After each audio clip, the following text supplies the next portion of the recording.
નમસ્કાર મિત્રો, આજના આ એક્સપ્લેનરમાં આપણે એક એવી અંધાધૂંધ અને હાસ્યાસ્પદ યોજનાનું પૃથ્થકરણ કરવાના છીએ જે સાંભળીને કોઈને પણ આશ્ચર્ય થાય. આખી વાત છે એક પૌરાણિક મિસ્ટર ઇન્ડિયા ઘડિયાળની. હા, એવી જ ઘડિયાળ જે પહેરનારને સાવ અદૃશ્ય કરી દે છે. આ જાદુઈ વસ્તુને મેળવવા અને છુપાવવા માટે કેવા કેવા ખેલ ખેલાયા અને કેવી રીતે એક ચોરીનો પ્લાન સંપૂર્ણપણે પાટા પરથી ઉતરી ગયો તેનું આપણે આજે વિગતવાર ડિકન્સ્ટ્રક્શન કરીશું. તો ચાલો સીધા જ આ ગૂંચવાયેલી રમતની અંદર ઉતરીએ. હવે જુઓ, આખી વાર્તાની શરૂઆત જ એકદમ ખોટા સમયે થાય છે. રાતના 2:30 વાગ્યા છે.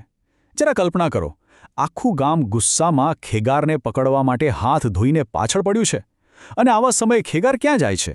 સીધો હરીભાના બારણે. આ મધ્યરાત્રિની અચાનક દખલગીરી જ આ આખી પાગલપંતીથી ભરેલી વાર્તાનો પાયો નાખે છે. તો આ ઘટનાક્રમનો પહેલો તબક્કો છે મધ્યરાત્રિનો પ્રસ્તાવ. ખેગાર, જે અત્યારે આખા ગામનો ટાર્ગેટ બની ચૂક્યો છે, તે હરીભા પાસે એક બહુ મોટી ઓફર લઈને આવે છે. તેનો પ્લાન એવો છે કે જો તેઓ બંને હાથ મિલાવી લે તો આ અદૃશ્ય થવાની શક્તિવાળી ઘડિયાળ કાયમ માટે તેમની પાસે જ રહે.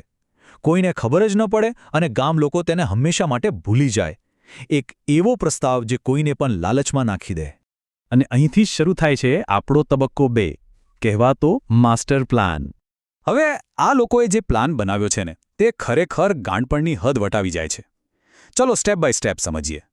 પહેલાં તો અસલી ઘડિયાળ હરીબાના દીકરા પાસે સુરક્ષિત રખાશે. ત્યારબાદ ખેગાર ગામવાળાઓ સામે શરણાગતિ સ્વીકારી લેશે અને પૂછપરછથી બચવા માટે પાગલ થવાનું નાટક કરશે. પણ અસલી ટ્વિસ્ટ તો હવે આવે છે. આ પ્લાન મુજબ ખેગાર ખરેખર મહિનાઓ સુધી મેન્ટલ હોસ્પિટલમાં ઇલેક્ટ્રિક કરંટના ઝટકા સહન કરશે. બસ એ હેતુથી કે 12 મહિના પછી બંને ત્યાંથી ભાગી શકે. એકદમ ડેડપાન અને સિરિયસ અવાજમાં બનાવેલો આ પ્લાન હકીકતમાં કેટલો હાસ્યાસ્પદ છે તે જરા વિચારી જુઓ. આને કહેવાય કાવતરા પ્રત્યેની અતૂટ નિષ્ઠા. મતલબ કે દુનિયામાં એવો કયો ચોર હોય જે પોતાની ચોરી પચાવવા માટે અગાઉથી જ ઇલેક્ટ્રિક શોક સહન કરવાની ગણતરી રાખે? ખેગારની આ તૈયારી જ બતાવે છે કે તે આ જાદુઈ ઘડિયાળ માટે કોઈ પણ હદે જવા તૈયાર હતો, ભલે પછી પોતાનું શરીર શેકાઈ કેમ ન જાય. પરંતુ જ્યાં ચોરી અને લાલચ હોય ત્યાં વફાદારી ક્યાંથી હોય? હવે આવે છે તબક્કો 3, છેતરપિંડી. આખી ગેમ કેવી રીતે પલટાય છે તે અહીં જુઓ. અસલી ઘડિયાળ હરીભાઈએ બહુ ચાલાકીથી પોતાના દીકરા અભિક પાસે દૂર સુરક્ષિત જગ્યાએ મોકલી દીધી છે. અને ખેગારના હાથમાં શું પકડાવી દીધું? એક સાવ નકલી ઘડિયાળ. બંને કાવતરાખોરો એકબીજાને છેતરવાનો પૂરો પ્રયાસ કરી રહ્યા છે અને વિચારી રહ્યા છે કે સામેવાળો તો સાવ મૂર્ખ છે. અને આ ડબલ ક્રોસિંગનો સૌથી રમૂજી ભાગ ત્યારે આવે છે જ્યારે આ ભાંડો ફૂટે છે. હરીબા પોતે એક ઘડિયાળનું બટન દબાવે છે અને ઉત્સાહમાં આવીને બૂમ પાડે છે કે હું ગાયબ થઈ ગયો. પણ તરત જ આસપાસ જોઈને તેને રિયાલિટી ચેક મળે છે. અરે ઊભો રે, હું તો ક્યાંય નથી ગયો, હું તો અહીં જ ઊભો છું. બરાબર આ જ એક ક્ષણ છે જ્યાં બંને ભાઈબંધોને સમજાય છે કે તેઓ એકબીજાને જ પકડીને છેતરી રહ્યા હતા. તો હવે શું? છેતરપિંડી પકડાયા પછી હરીભા તરત જ પોતાનું મગજ દોડાવીને એક નવો કાઉન્ટર પ્લાન બનાવે છે. તે નક્કી કરે છે કે આ નકલી ઘડિયાળને દીવ લઈ જવી. ત્યાં બધા જ ગામવાળાઓની હાજરીમાં જલાજી નામના માણસ પાસે તેને સીધી દરિયામાં ફેંકાવી દેવી, જેથી બધાના મગજમાં એવું જ બેસી જાય કે ઘડિયાળ હવે હંમેશા માટે દરિયાના તળિયે ગરકાવ થઈ ગઈ છે. પણ અફસોસ, પ્લાન ક્યારે ધાર્યા મુજબ નથી ચાલતા. હવે આવે છે તબક્કો 4, ઘેરાબંધી. પરિસ્થિતિ હવે સંપૂર્ણપણે કાબૂની બહાર જતી રહી છે. ગામના તમામ અલગ અલગ જૂથો એક સાથે ત્રાટકે છે. મફુજી, કુમતા કાકા, ભરતજી, ભૂપતજી અને ખાસ કરીને પેલી બંદૂકધારી કાકા ભત્રીજાની જોડી.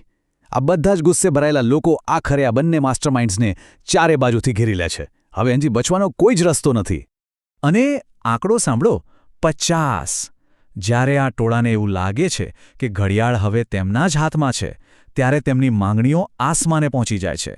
તેઓ માત્ર ઘડિયાળ લઈને નથી અટકતા, તેઓ બ્લેકમેલિંગ શરૂ કરે છે અને 50 વીઘા જમીન, બંગલો અને સોનાના દોરા માંગવા લાગે છે. એક અદૃશ્ય થવાની ઘડિયાળના ચક્કરમાં લાલચ કેવી રીતે હદ વટાવી શકે છે તેનું આ એક ઉત્તમ ઉદાહરણ છે. પણ હવે આ કોમેડી અચાનક એક અત્યંત ગંભીર વળાંક લે છે. છેલ્લો તબક્કો 5, આખરી ચેતવણી. હરિભા અત્યાર સુધી પોતાની જાતને સૌથી હોશિયાર ખેલાડી સમજી રહ્યો હતો, પરંતુ અહીં કાકા ભત્રીજાની જોડીએ આખી ગેમ પલટી નાખી. તેઓએ ખુલાસો કર્યો કે તેઓ નકલી કે અસલી ઘડિયાળ શોધવાના ચક્કરમાં પડ્યા જ નથી. તેઓ સીધા જ મૂળ સુધી પહોંચી ગયા અને હરિભાના દીકરા અભિગનું અપહરણ કરી લીધું. આ એક એવો જોરદાર ફટકો હતો જેણે હરિભાના તમામ પ્લાન પર પાણી ફેરવી દીધું. હવે આખી વાત જીવ પર આવી ગઈ છે અને સમય સતત દોડી રહ્યો છે. પહેલા કલાકમાં અપહરણની જાણ થાય છે. આગામી 23 કલાક સુધી તેઓએ એક એડ્રેસની રાહ જોવાની છે અને શરત એકદમ સ્પષ્ટ છે. જો 24 કલાક પૂરા થતાં પહેલાં તે એડ્રેસ પર અસલી ઘડિયાળ ન પહોંચી તો અભિગને હંમેશા માટે ખતમ કરી દેવામાં આવશે. એક ટીક-ટીક કરતી ટાઈમ બોમ્બ જેવી પરિસ્થિતિમાં હરિભા ફસાઈ ગયો છે. અને આ સૌથી મોટા સવાલ સાથે આ આખી ઘટના એક અત્યંત રોમાંચક અને ચિંતાજનક વળાંક પર આવીને ઊભી છે. એક તરફ દુનિયા પર રાજ કરી શકાય તેવી અદૃશ્ય થવાની અસીમ શક્તિ છે અને બીજી તરફ પોતાના જ બાળકની જિંદગી. આ બંનેમાંથી એકની જ પસંદગી કરવાની છે. તો શક્તિ અને સંબંધ વચ્ચેના આ હાઈ સ્ટેક્સ સંગ્રામમાં આખરે કોની જીત થશે એ વિચારતા હું તમને અહીં છોડી જઉં છું. આ એક્સપ્લેનર જોવા બદલ આભાર. આપણે ફરીથી મળીશું એક નવા વિશ્લેષણ સાથે.